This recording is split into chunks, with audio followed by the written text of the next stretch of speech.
Hi, I procrastinated this for a very long time. Uh, Having just watched the Apple's The Servant, I've decided to just pen down some thoughts. The themes, my analysis of the TV series. This is gonna take quite long, and I hope you'll be patient with me. And I can only do it this way because my laptop just crashed like 2 days ago, and I'm trying to resurrect it. Resurrected. Okay, here goes. I'm gonna break down my sharing under these sections. Number one, obsession and objectification. Number two, parenting. No surprise. Number three, beauty and sexuality. Four, community. Five, the supernatural. Six, darkness and claustrophobia. Number seven, why the servant. 8, Season 2.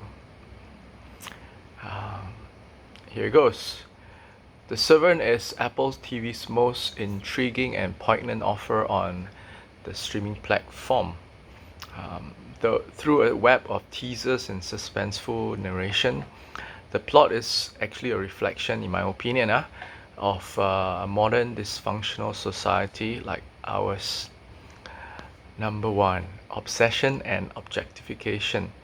Like many city folks, the couple, Sean and Dorothy, or otherwise the Turners, work long hours and are very successful in their individual careers. The immaculate attention paid to the food preparation by Sean in almost every episode says a lot about adults who get so lost in the pursuit of their passion, their work, that they become obsessions, resulting in the neglect of the fundamentals of life, like relationships, family, and community.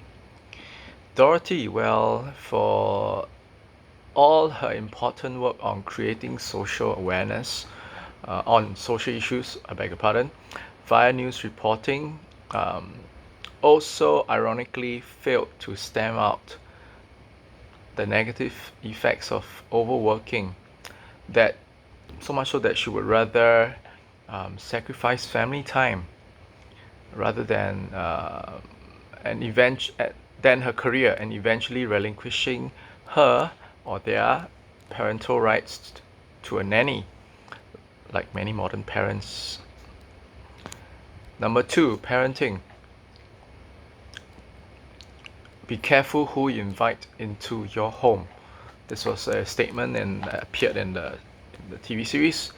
As before, when work become obsessions, the art of parenting uh,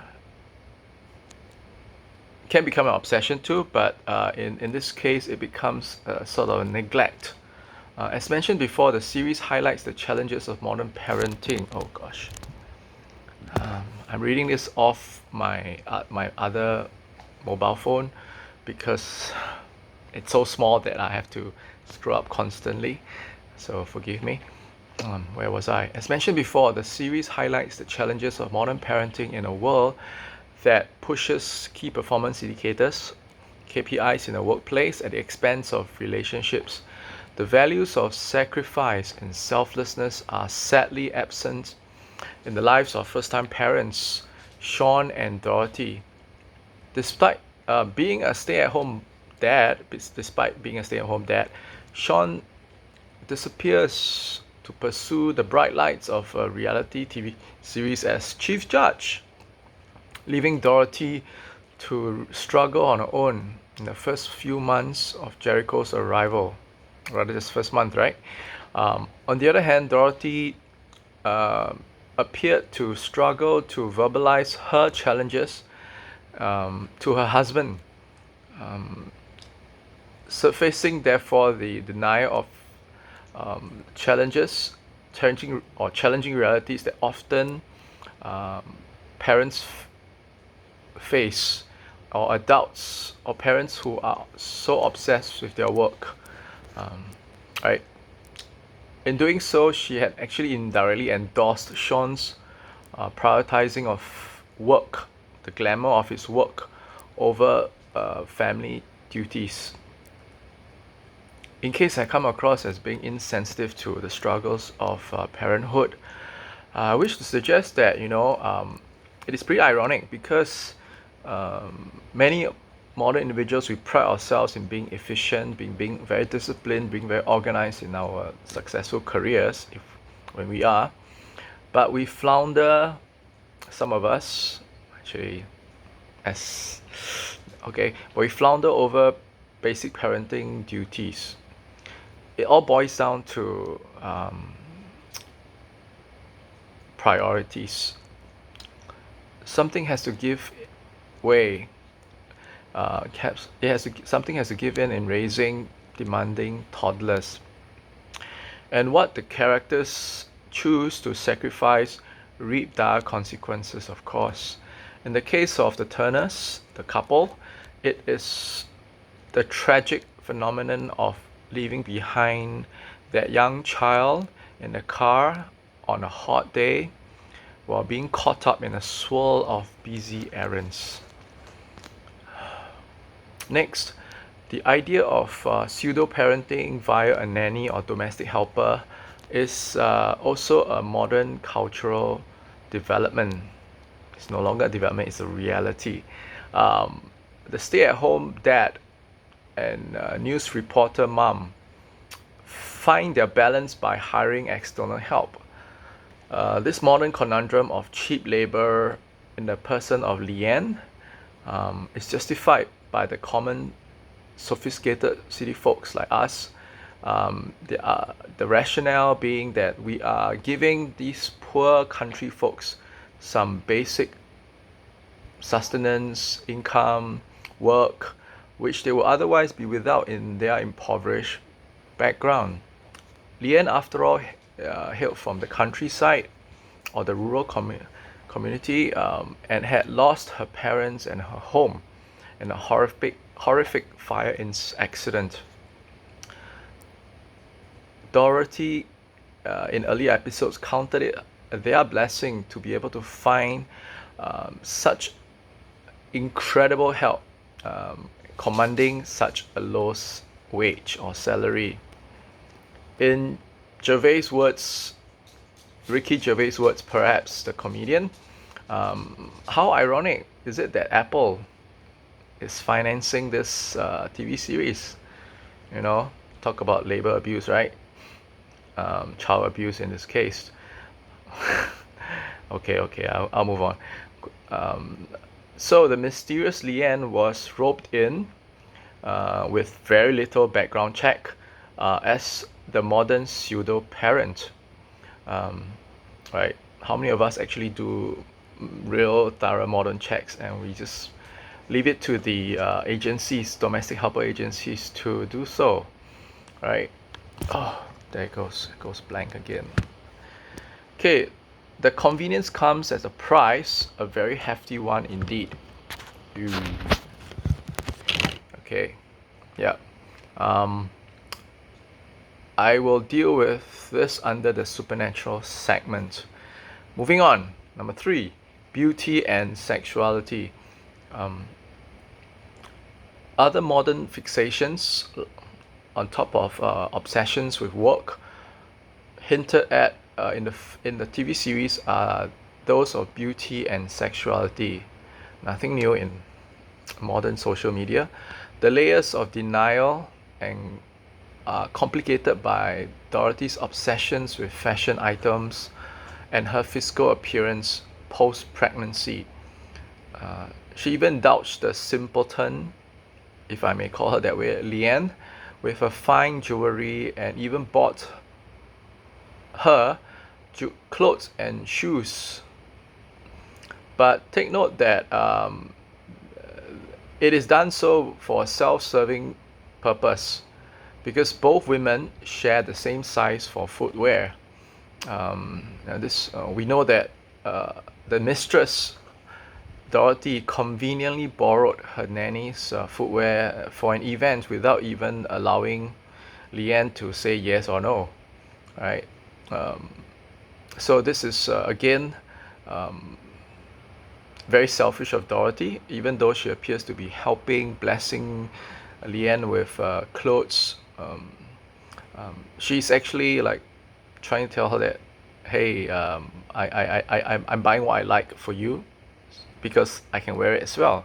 So this very obsessive fixation with her appearance, it also has a very drastic effect on Leanne. Okay, moving on. This happened again when Dorothy is sent on the deceptive, oh, do you like cakes, errand, so that the couple could, well, it's a 45-minute errand, right? Could engage in tryst of some sort, or perhaps Leanne was meeting someone else in the interim. Again, Leanne was very selfish. She does this from a very selfish motive. Leanne realized that she was being manipulated. Sorry, Dorothy did that with a very selfish motive. Leanne realized that she was being manipulated when she discovered that the slice she had selflessly brought into her mistress' room was left untouched the next morning. So this is the basis of friendship that Dorothy extended to Leanne, rooted upon fashion items, or clothes, beautiful clothes and jewelry, which Dorothy initiated and obsessed over, and that which Leanne picked up when she secretly tried on her mistress's jewelry, flatlined any genuine female bonding. Dorothy seemed to be the dark city influence encroaching on the innocent simpleton or simple country girl's lifestyle. The female body is, no surprise, objectified further, and the numerous glimpses of nudity, especially Leanne's slow perceived degradation of innocence. To others, this might be female empowerment, hey, my body, my choice. The journey began when Leanne was in a child pageant show where she first met Dorothy, the reporter. How convenient, right? The fact that very young girls should be paraded in skimpy adult-like apparel and perform tricks in a beauty competition is, in my opinion, this shows subtle critique of the modern obsessions with beauty gone totally wrong. The audience does not see the beauty pageant, the child beauty pageant in action. Like most soft porn found on social media, we are teased and the imagination is left to wander. Okay, it sounds so wrong, right? But imagine Leanne was featured as a participant in a child pageant, and then she meets Dorothy, and then she meets her again as a young woman discovering her sexuality. You wonder why parents would subject a child to such a young child like Leanne to such an exposure. Of course, young Leanne's fixation on Dorothy's kindness and beauty. Okay, I need to click on this again. Cemented her on her impressionable psyche, which became her reason to serve Dorothy's and the Turners as a nanny. Fast forward to her glimpse of the Turners' seduction scene.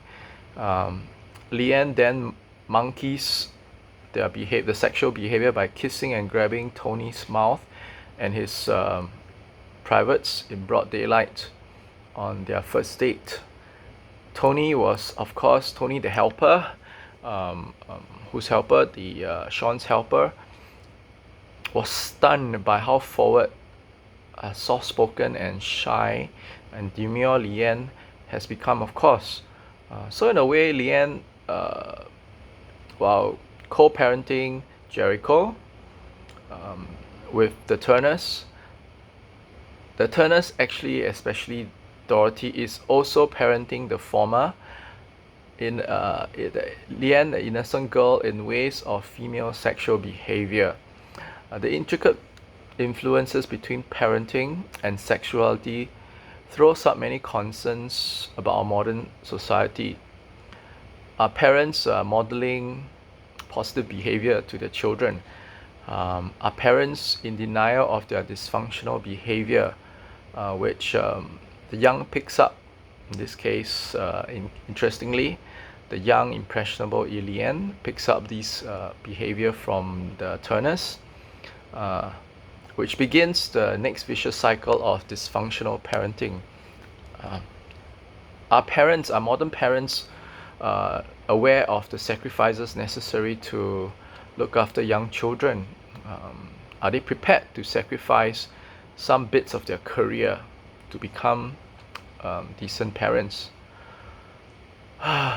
Of course, like modern obsession with work, I would like to argue that the fixations with beauty and sexuality are layers of denials which become barriers to recognizing the sacrifices required of parenting, which is a priority once you have children.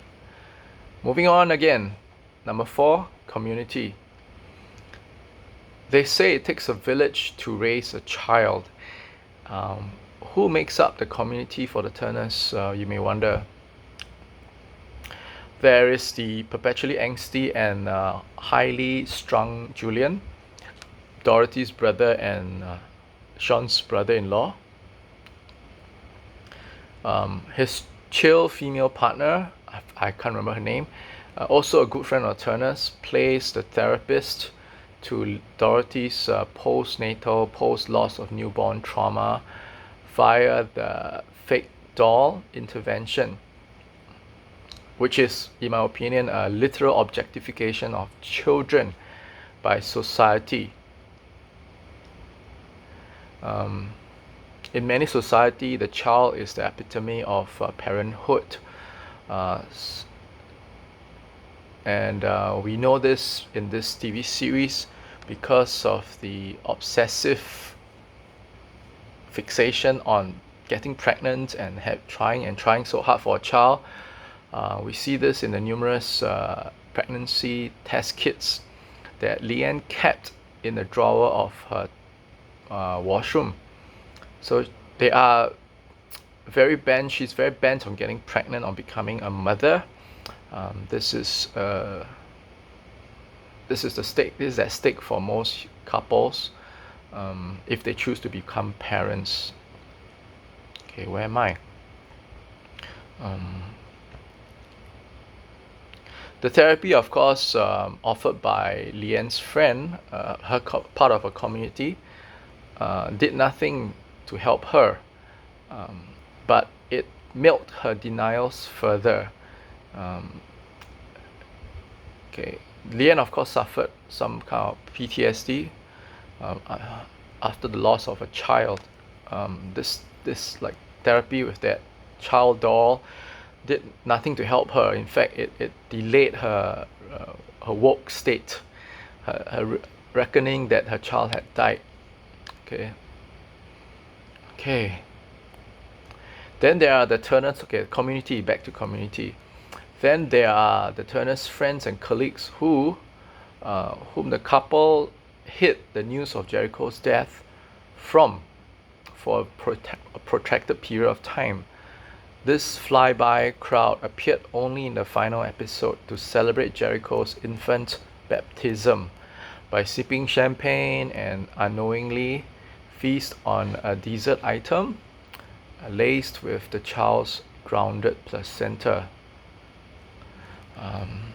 So they have this community, members of the community have never been, as friends and colleagues, the Turner's friends have never been part of Leanne's lives to offer support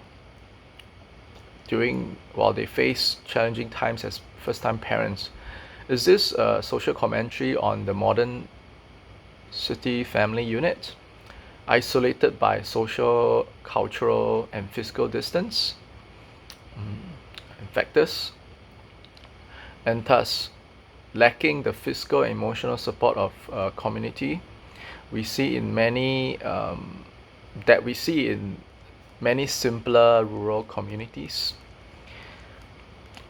Do many young couples or many couples become dysfunctional parents because while they yearn for the modern independence and self-indulgent lifestyles, they are really left to struggle on their own?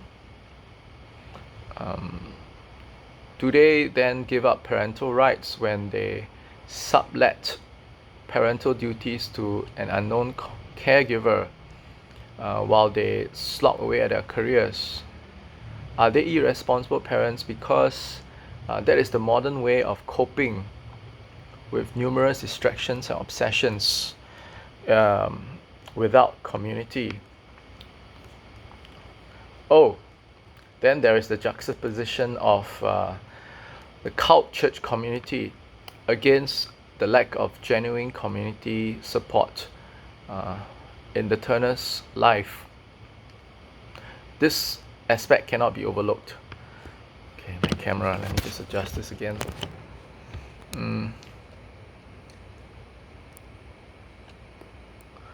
We first encounter them, this cult church, in Dorothy's life report of a tragic incident involving the Church of the Lesser Saints. I love the pun here. While society would deem this community as deviant, one must truly credit them for rallying together to protect their children, and very fiercely, right? Firstly, in that incident where the cult church was confronted with by the authorities, and it resulted in an explosion, right? There were children involved. The cult church, the children were mentioned, and the cult church was there to protect the children, apparently. Whether this was set off the explosion in a suicidal or kamikaze or punitive fashion by the authorities or either parties, this cult community was seen fiercely protecting their young, using all necessary means.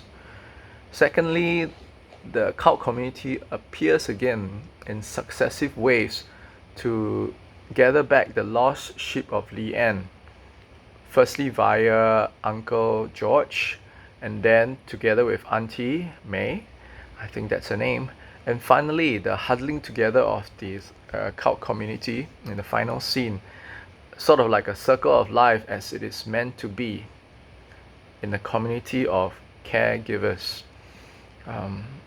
The polarization of dysfunctional parenting on one hand, the Turners, without community, and on the other hand, the extremism of the cult church community brings out the central message quite beautifully, quite poignantly as well. We need to find that balance. Yes, I need to find a balance for this phone camera again. We need to find the message. We need to find that balance between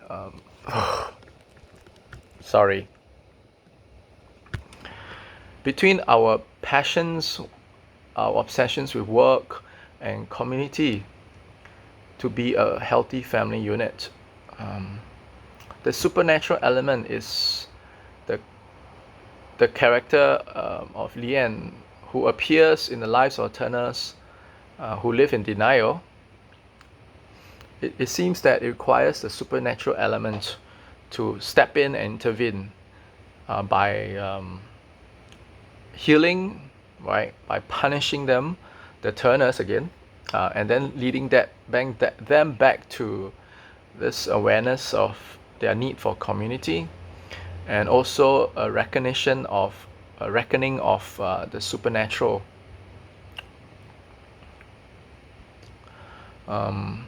another entity, another element in which the modern world has continually demonized and denied, despite living among daily signs and wonders like the Turners did. Right. Okay, next point. Number 5, the supernatural. Gosh. There is no denial that the supernatural plays a huge role in all of the M. Night Shyamalan's creations. Leanne supernaturally resurrected the dead child, Jericho. As mentioned before, she arrives to knock her mistress Dorothy's out of denial and supposedly to punish Sean with the reckoning cross with splinters and what have you. It is interesting that Sean, his punishment involved the supernatural removal of his taste buds, which is actually important for his work, his passion.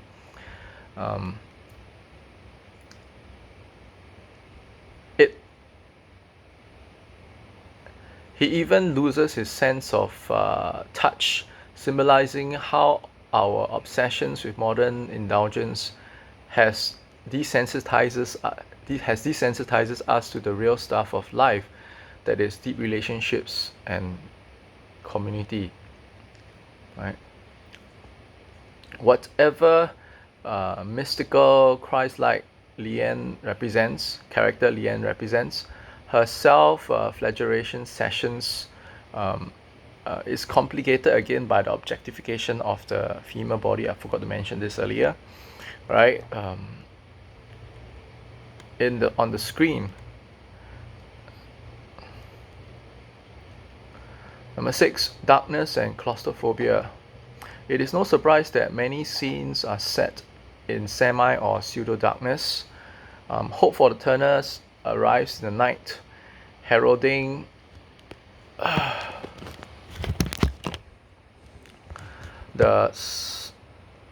heralded by an unforgiving storm, and Leanne then steps in as the diabolical or enigmatic symbol of light and darkness. Many scenes also contain this claustrophobic feels that wraps around our consciousness while reflecting the conflicted and darkened consciousness of the character. Take Julian for example. He's the typical self-indulging character, carousing in alcohol in the wine cellar and sexual seductions in the darkened Turner's flat. And while he schemes, intrigues, exploits, and even plots murder, it's off. And this is his intentions are fueled by very captive capitalist the capitalist misconception that money can solve everything.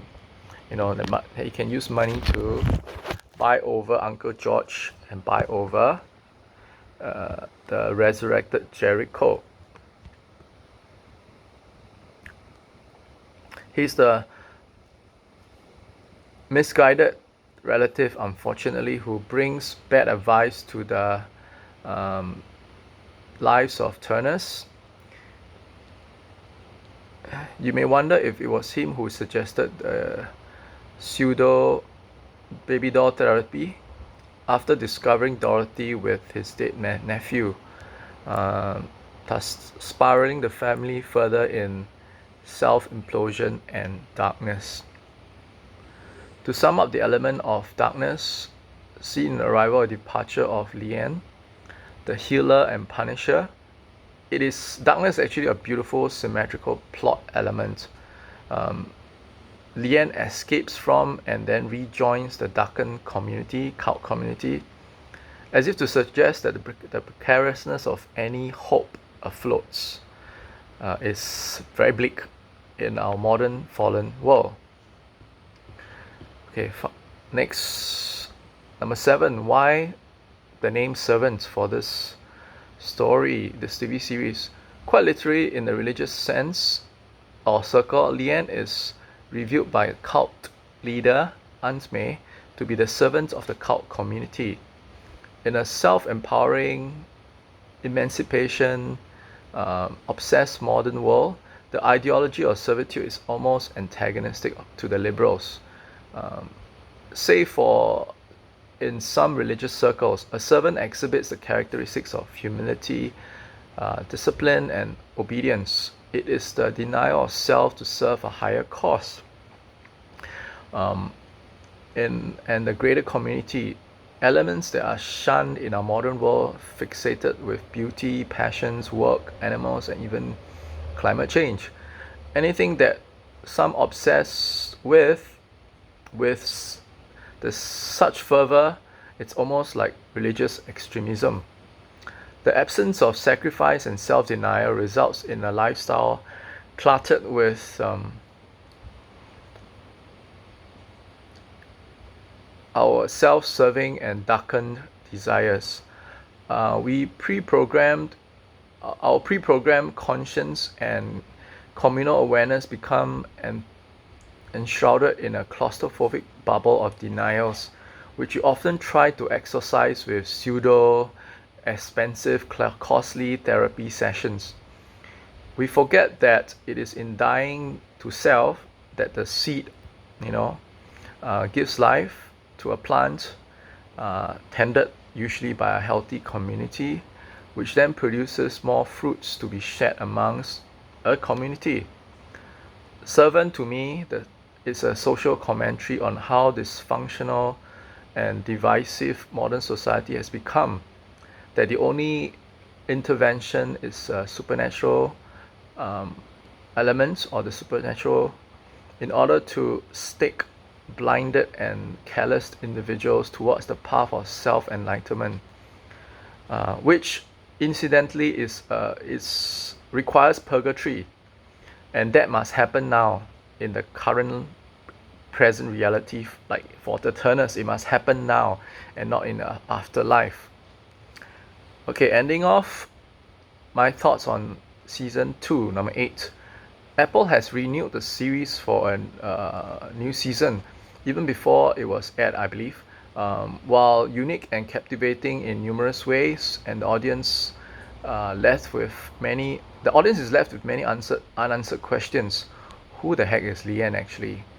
Is Dorothy woke? Did she achieve woke status? Where did the cult community disappear to with Leanne and Jericho?